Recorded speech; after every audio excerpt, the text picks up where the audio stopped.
Hey everyone! Welcome back to my channel. If you're new here, I'm Caitlin and this is Craig.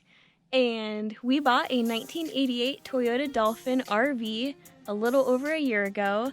And over the past year, we pretty much completely gutted it and we've been rebuilding it since then. And it's finally done. So today we will give you a full tour of our RV.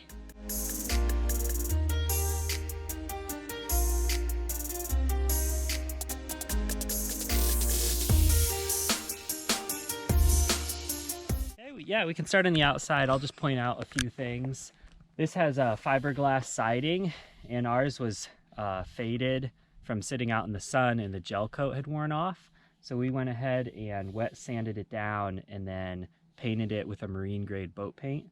And you actually have a video of that. I will link it right here. We kept all the original hatches. We ended up changing the layout inside, so some of these are not functional anymore, but I didn't want to have to deal with patching the fiberglass siding. So this is the hot water heater. This is original and it works. So this is still what it was. This is where the shore power would have come in, but we changed the electrical system so we don't have a shore power hookup anymore.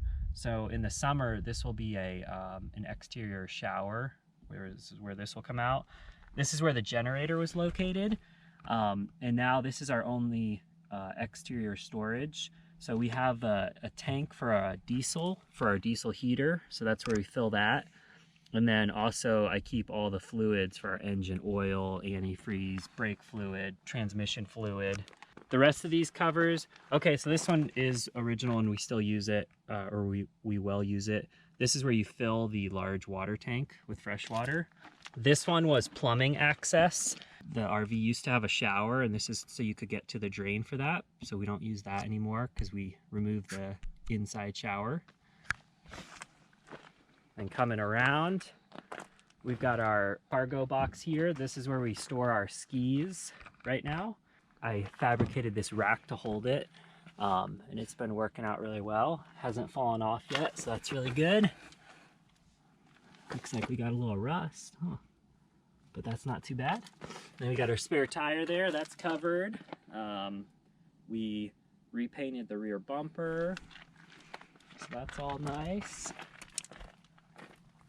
And then coming around, this is original. This is where the propane tank's stored.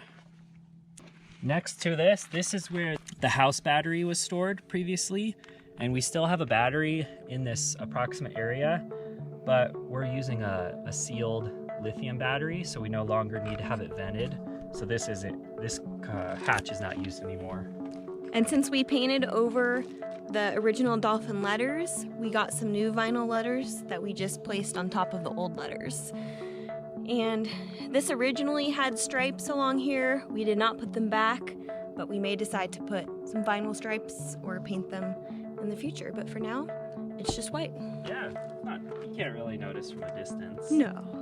And then this cover was for the previous refrigerator. It was a 3-way electric, shore power electric, 12-volt electric, and propane. And you had to have it vented because it was propane. So we went to a 12-volt fridge, so we no longer need that cover. But again, I just kept them and then put insulation behind them. Come on around, show the front. I'll pop the hood real quick. I'll show you what's powering this beast.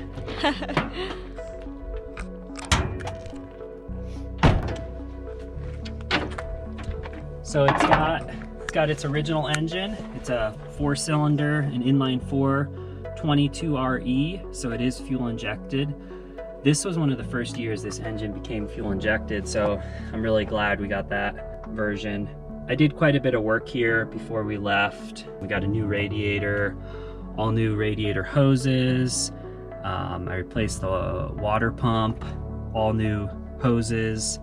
Or all new belts as well, new spark plug wires, just a full tune-up, new cap.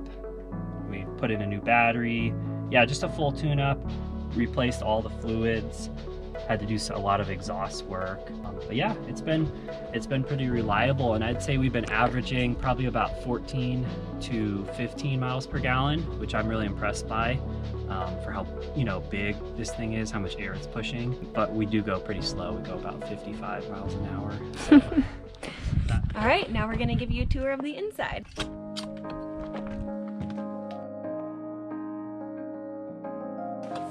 So coming in, you're going to see our kitchen, and then turning right, we have our fridge here, and a drawer that Craig built, and an upper cabinet. This upper cabinet is sort of like our toiletry cabinet. We have like our water bottle, sunscreen, soap, and a lot of dish towels. Going down, we have a nice work surface here for cooking, and this is a nice drawer. We store a lot of our cooking supplies, toothbrush, toothpaste, electronics, stuff like that. Going down to our fridge. For our refrigerator, we went with a 12-volt model that we purchased from a company called Truck Fridge. The model that we went with is a TF130, and the 130 denotes that it has a storage capacity of 130 liters. We purchased this unit for $800 plus $100 shipping for a total of $900. Next, we have our bed here. We actually are using a bed from our house. It's a full-size spring bed. We just didn't want to have to buy another bed, and these beds are comfier than the foam you can buy. And we built it on a platform, and there's struts underneath so we can lift it up actually. And we built it this way so that we could easily go between the cab and the living area. That way we didn't have to duck underneath, and it actually allows more counter space here for when we're cooking or washing dishes. All right, next going to our kitchen area. We have a sink here, our stove and oven here, and some storage space. You can see this water jug here. Since we are winter camping, we aren't able to use the primary water tank, which is stored under a couch, because it is too cold when we're winter camping. So we strictly use a jug of water for drinking, doing dishes, and cooking. So it drains down into a 7-gallon gray water tank, and we just unscrew it here, and we're able to dump it. This is one of 2 original things from the RV.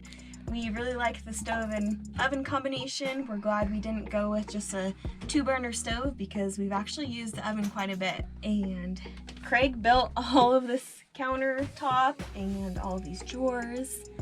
It's edge join pine. You can buy at like Lowe's or Home Depot. They just sell it to make bookshelves, and then we stained and polyurethaned it. And we have 3 drawers right here.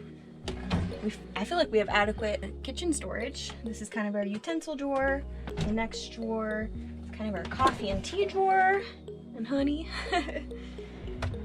And the last drawer, we have the really tall stuff like olive oil, aluminum foil, just tall stuff like that. It's a perfect spot for that.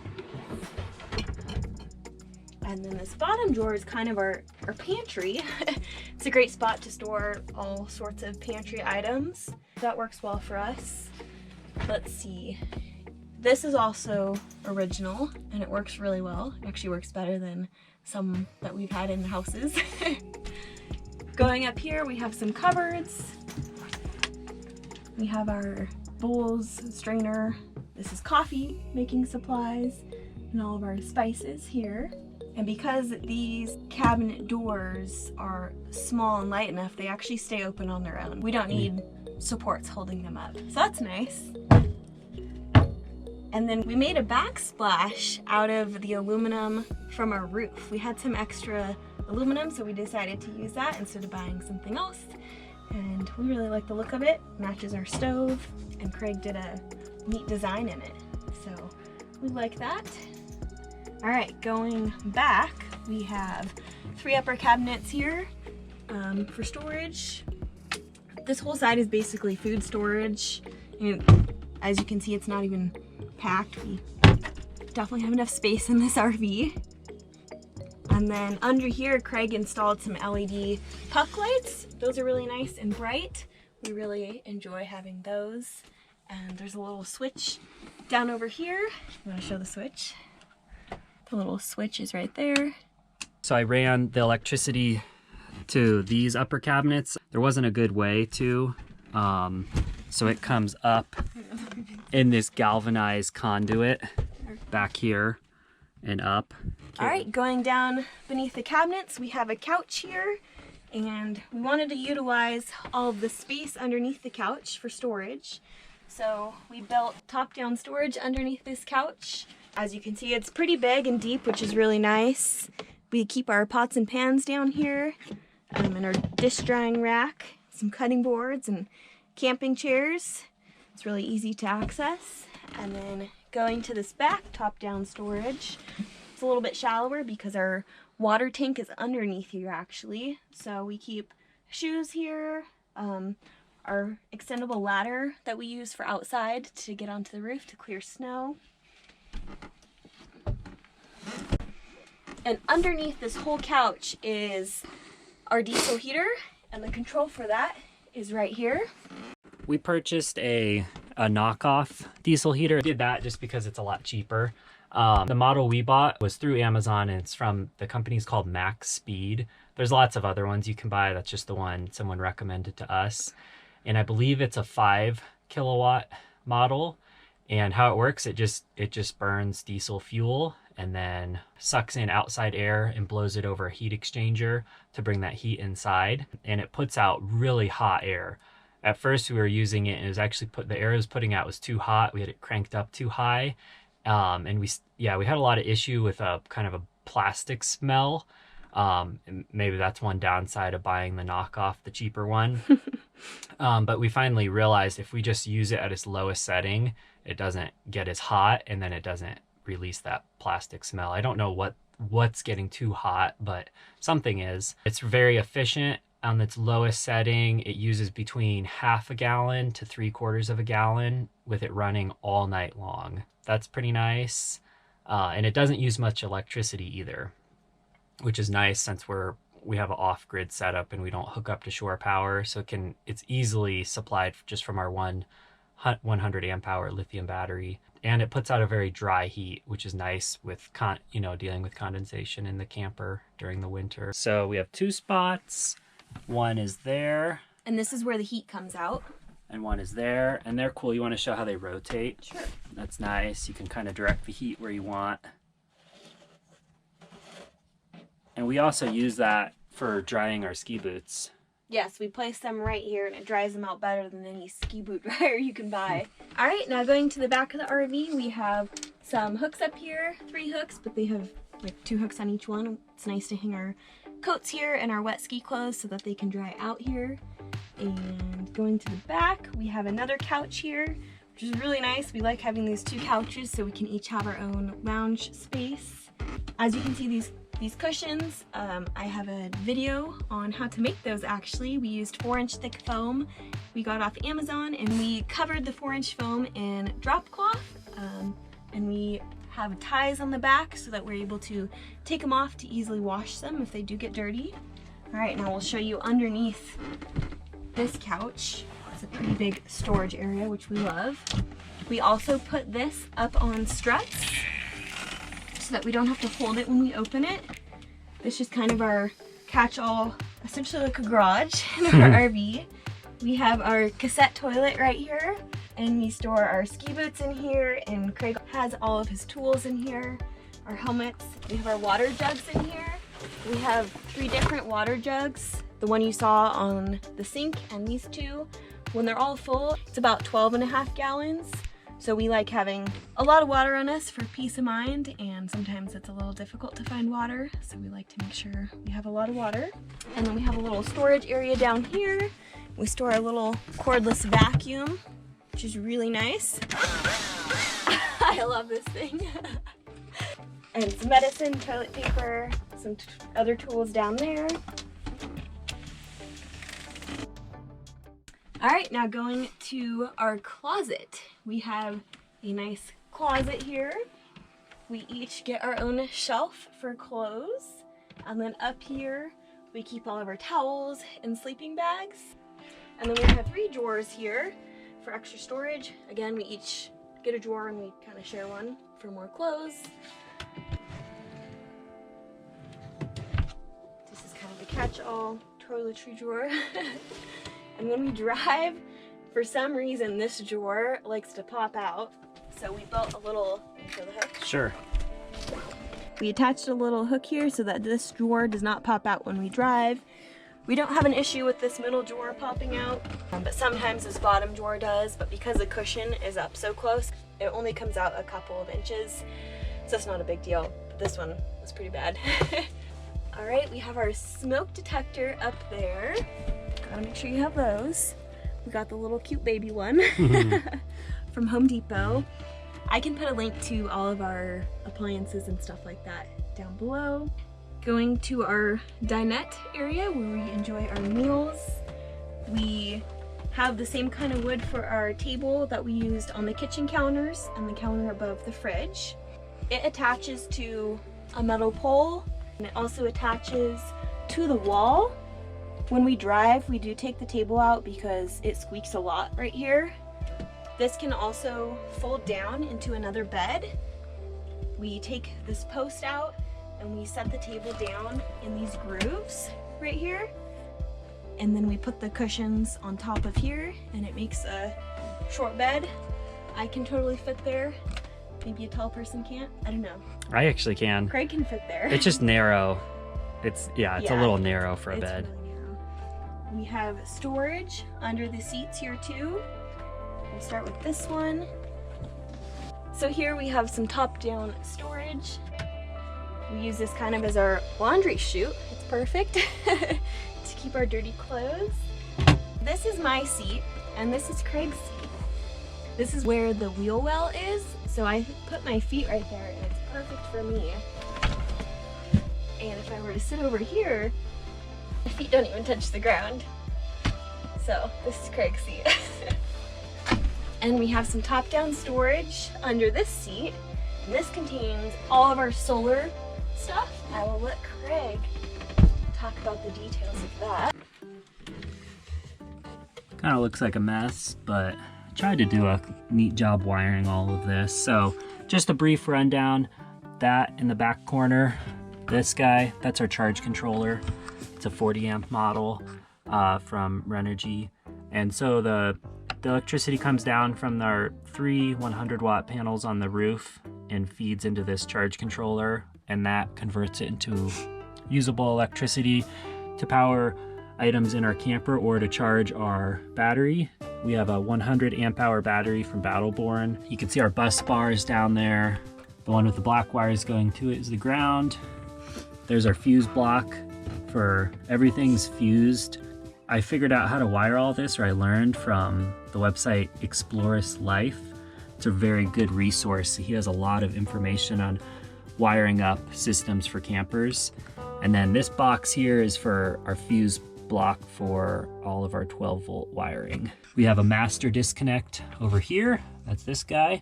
That can kill the power to everything. And then this is a DC to DC charger. So when we're driving, we can charge from the vehicle's alternator. And I have it wired with a switch, so most of the time it's off because I'd rather charge from the solar panels and not strain our alternator. That's our inverter. We haven't used yet, but we do have that in case we need to power any 120 volt items. It's pretty good. Just a quick overview. Yeah, if you guys are interested, we can do a full video on our whole solar setup. It's worked very well. We haven't used the DC to DC charger from the alternator at all because we've had enough sun.